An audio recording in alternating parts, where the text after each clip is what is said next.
जय हिंद प्यारे दोस्तों। पिछले वीडियो में आपने मानव भूगोल के प्रकृति और विषय क्षेत्र के बारे में अपन ने जानकारी की और उसमें अपन ने पढ़ा था कि ज्योग्राफी है उसका शाब्दिक अर्थ क्या है, जो 11वीं कक्षा में आपके आया भी था, और ये कौन सी भाषा का शब्द है और इसको ये जो शब्द है ये सबसे पहले किसने दिया था, इसके बारे में अपन ने चर्चा की थी। और उसमें इरेटोथनीज नाम का एक भूगोलवेत्ता था, उन्होंने सबसे पहले इस शब्द का उपयोग किया था और ये ग्रीक भाषा का शब्द है। कौन सी भाषा का शब्द है? ग्रीक भाषा का शब्द है, जो दो शब्दों से मिलकर बना है, जियो प्लस ग्राफोज। और जियो का मतलब क्या है? पृथ्वी, और ग्राफोज का मतलब है वर्णन करना। इस प्रकार से इसका शाब्दिक अर्थ अपन ने पढ़ा था कि पृथ्वी का वर्णन करना। शाब्दिक अर्थ क्या पढ़ा था अपन ने? पृथ्वी का वर्णन करना। अब इसके बाद में ये देखें अपन कि भाई इसमें कुछ भूगोलवेत्ता द्वैतवाद को अपनाया उन्होंने, जबकि एक परता इसमें दिखाई देती है। वैसे पृथ्वी जो है और मनुष्य है एक दूसरे से क्या है, वो अंतर संबंधित है, संश्लेषित है, एक दूसरे से मिली हुई है। ठीक है, तब जाकर के अपने अध्ययन करने में सुविधा होती है। लेकिन फिर भी भूगोलवेत्ताओं के द्वारा यह बताया गया था कि कुछ मानते थे कि भाई फिजिकल ज्योग्राफी है, कुछ मानते थे कि भाई ह्यूमन ज्योग्राफी है, ये अलग अलग है, ऐसे मानते थे। हो सकता है अपने इसकी जानकारी लेने के लिए अलग अलग विषयों के रूप में पढ़ना चाहते हैं, लेकिन ये एक दूसरे के अंतर संबंधित है, एक दूसरे में जुड़ी हुई है। जैसे मान लो इसमें द्वैतवाद का मतलब है दो अलग अलग सिद्धांत देते हैं कि भाई दो चीजें हैं और उनसे इसका निर्माण हुआ है। जैसे मान लो इसमें भौतिक भूगोल है और मानव भूगोल है। कुछ भूगोलवेत्ताओं के द्वारा यह बताया गया कि भौतिक भूगोल अलग है, मानव भूगोल अलग है, जबकि भौतिक भूगोल धरातल पूरी पृथ्वी का संपूर्ण ज्ञान है, प्रकृति के द्वारा हमारे को जो उपहार स्वरूप जो मिला है वो है, और मनुष्य उसमें अध्ययन करता है, उसके बारे में खोज करता है, नई नई तरीके की क्या है खोज करने में समर्थ है। इसके अलावा दूसरा देता है कि क्रमबद्ध भूगोल है या प्रादेशिक भूगोल है। क्रमबद्ध भूगोल का मतलब है कि संपूर्ण पृथ्वी है उसका क्या है अध्ययन करना, संपूर्ण पृथ्वी का एक साथ अध्ययन करना। जबकि कुछ भूगोलवेत्ता ये बताते हैं कि इसका जो अध्ययन है ये कुछ टुकड़ों में बांट करके संपूर्ण जो पृथ्वी है उसके कुछ अलग अलग भाग करके और उसके बारे में क्या है अध्ययन किया जाए, तब जाकर के उसके बारे में अच्छी तरीके से जानकारी मिलेगी। इसी प्रकार से नोमोथेटिक है और इडियोग्राफिक है। नोमोथेटिक का मतलब यह है कि ये क्रमबद्ध भूगोल है, क्रमबद्ध अध्ययन इसमें किया जाता है, जबकि इडियोग्राफी के अंदर है प्रादेशिक, कि संपूर्ण जो पृथ्वी है उसके कुछ भाग के मतलब कुछ अलग अलग टुकड़े करके और उनका क्रमबद्ध रूप में अध्ययन किया जाए। ठीक है, तो उसके बारे में अच्छी तरीके से जानकारी मिले, जबकि ये एक दूसरे के क्या है जुड़ी हुई है। जैसे संपूर्ण पृथ्वी है और उसके कुछ भाग को अपन अध्ययन कर रहे हैं, इसका मतलब संपूर्ण पृथ्वी का ही अध्ययन किया जा रहा है, संपूर्ण पृथ्वी का अध्ययन किया जा रहा है। इसके अलावा जैसे मान लो ये बताते हैं कि प्रकृति व मानव अविभाज्य तत्व है, क्योंकि ये दोनों जुड़ाव है।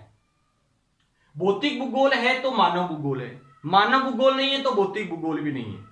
ठीक है, प्रादेशिक भूगोल है तो क्रमबद्ध भूगोल है, या क्रमबद्ध भूगोल है तो ये प्रादेशिक भूगोल है। मतलब आपस में क्या है अंतर संबंधित है, एक दूसरे से ये जुड़े हुए हैं। इसके अलावा ये देखें कि प्रकृति और मानव क्या है अविभाज्य तत्व है, अलग होने वाली चीज नहीं है, एक दूसरे से जुड़ी हुई है। जैसे अपन ने दो घटक पढ़े थे, एक भौतिक घटक है और दूसरा मानवीय घटक है, और उनमें दो शाखाएं अपन ने पढ़ी, जिनमें एक तो मानव भूगोल और दूसरा भौतिक भूगोल। जिसमें मानव भूगोल का जो जनक है वह है आपके रेड जेल। मानव भूगोल का जनक कौन है? रेड जेल है। और भौतिक भूगोल का जनक कौन है? पोसिडोनियस। भौतिक भूगोल का जनक कौन है? पोसिडोनियस है। और मानव भूगोल का जनक Ratzel, Friedrich Ratzel, जो मानव भूगोल का पिता जिसको कहा जाता है, मानव भूगोल का पिता भी उसको कहते हैं। तो ये प्रकृति और मानव क्या है, ये अविभाज्य तत्व है, कभी भी अलग होने वाले नहीं है, एक दूसरे से जुड़े हुए हैं। ठीक है, इन्हें पूर्णता में देखना उचित है, ये संपूर्णता में देखना उचित है इसमें। ठीक है, तब जाकर के इसका अध्ययन किया जाता है। तो इस प्रकार से कहने का वाला प्रारंभिक रूप में अगर देखें तो मानव भूगोल का काफी ज्यादा, तो इस प्रकार से प्रकृति व मानव अविभाज्य तत्व है और इन्हें पूर्णता में देखना उचित होगा। मतलब एक दूसरे में क्या है, इनमें जुड़ाव है, ये एक दूसरे के बगैर नहीं हो सकता, इसमें मतलब रह नहीं सकते। ठीक है, इसके अलावा अपन ने पढ़ा था कि भौतिक भूगोल और मानव भूगोल के बारे में चर्चा कर रहे थे अपन कि भौतिक भूगोल है उसका जनक है पोसिडोनियस और मानव भूगोल है उसका जनक है फ्रेडरिक रेडजेर। दो शाखाएं ये बटी है। ठीक है, लेकिन फिर भी भौतिक भूगोल है ये मानव भूगोल को जन्म देती है, या मानव भूगोल है ये भौतिक भूगोल से जुड़ी हुई है। मतलब संश्लेषणात्मक अध्ययन है, इनमें एक दूसरे में जुड़ाव है काफी ज्यादा, तब जाकर के इसका अध्ययन किया जाता है। इसके अलावा अपन देखें कि मानव भूगोल की कुछ परिभाषाएं दी है जो अलग अलग भूगोलवेताओं के द्वारा प्रदर्शित की गई है। जैसे मानव भूगोल की परिभाषाओं के अंदर है रेडजेल, ये एक है रेडजेल है जिसको अपन मानते हैं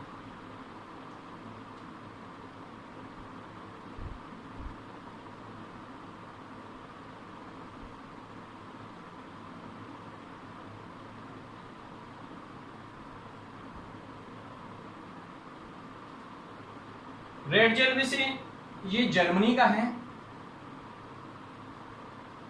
जर्मनी का रहने वाला है और निश्चयवाद का जनक माना गया। मतलब निश्चयवाद जो है उसका पक्षधर मानता था। निश्चयवाद का मतलब है कि सब कुछ है वो प्रकृति है, सब कुछ है वो प्रकृति है और प्रकृति के अंदर मनुष्य को जीवित रहना है तो अनुकूलन की क्रिया करनी पड़ेगी, तब जाकर के वो जीवित रह पाएगा।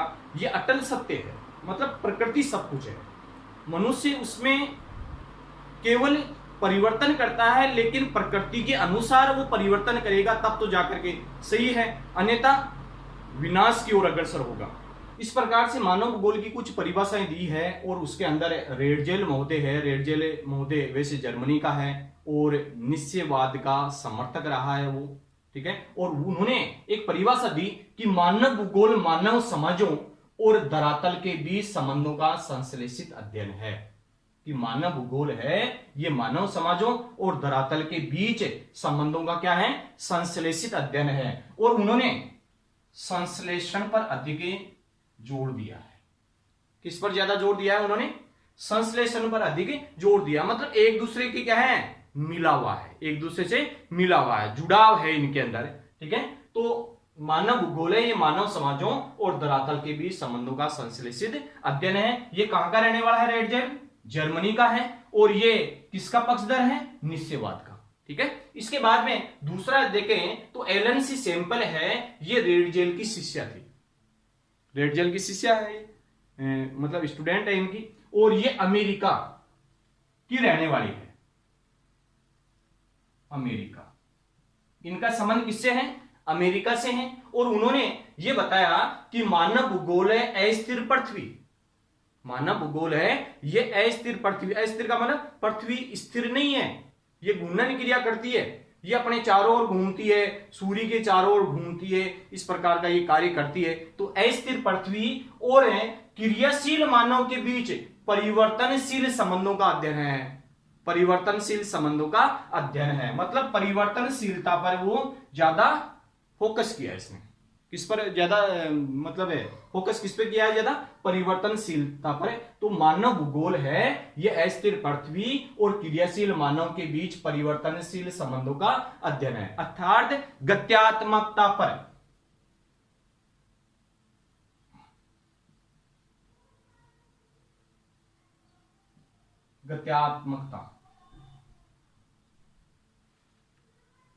गत्यात्मकता पर अधिक जोर दिया है इन्होंने।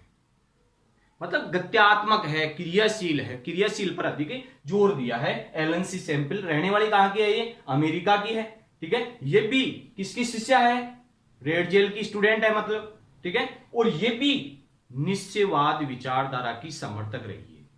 निश्चयवाद विचारधारा के समर्थक और कौन था? रेडजेल था। और ये और कौन है? एलन सी सैंपल भी निश्चयवादी विचारधारा की समर्थक रही है। इसके बाद में तीसरी जो परिभाषा है, मतलब एग्जाम की दृष्टि से काफी महत्वपूर्ण भी है ये दोनों परिभाषाएं। माध्यमिक शिक्षा बोर्ड के अंदर अधिकतर पूछी जाती है कि रेड जेल के अनुसार मानव भूगोल की परिभाषा या एलएनसी सैंपल के अनुसार मानव भूगोल की परिभाषा कौन सी है, लिखना पड़ेगा वो, ठीक है। इसके बाद में विडाल डी ला ब्लांस की ओर देखें हमारी, तो हमारी पृथ्वी को नियंत्रित करने वाले, हमारी पृथ्वी को नियंत्रित करने वाले भौतिक नियमों तथा इस पर रहने वाले जीवों के मध्य संबंधों के अधिक संश्लेषित ज्ञान से उत्पन्न संकल्पना है। मतलब है अगर मनुष्य प्रकृति के अनुसार, मनुष्य है ये प्रकृति के अनुसार अगर चलेगा तो काफी ज्यादा संभावनाएं हैं, अन्यथा वो पृथ्वी क्या है उसको सबक सिखा देगी, ठीक है। तो इसमें लिखा है कि हमारी पृथ्वी को नियंत्रित करने वाले भौतिक नियमों तथा इस पर रहने वाले जीवों के मध्य संबंधों के अधिक संश्लेषित ज्ञान से उत्पन्न क्या है, संकल्पना है, वो मानव भूगोल है विडाल डी ला ब्लांस के अनुसार। किसके अनुसार है? विडाल डी ला ब्लांस के अनुसार। ये संभववाद के समर्थक रहे हैं। किसके रहे? संभववाद। किसके समर्थक रहे हैं? संभववाद के समर्थक रहे हैं, और ये फ्रांस के रहने वाले हैं। कहां से संबंधित है ये?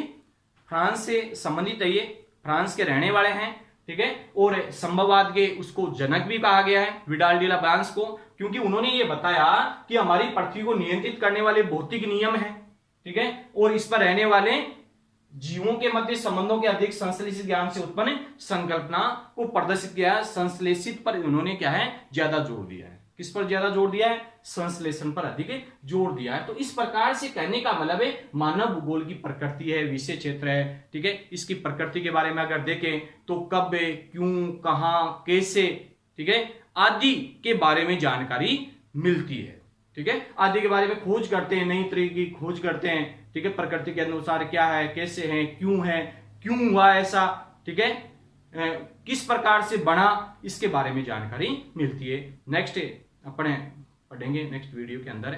इसका अच्छी तरीके से करने वाला ये परिभाषाएं आपको याद भी करनी है आपको, और होमवर्क के रूप में भी आपको कार्य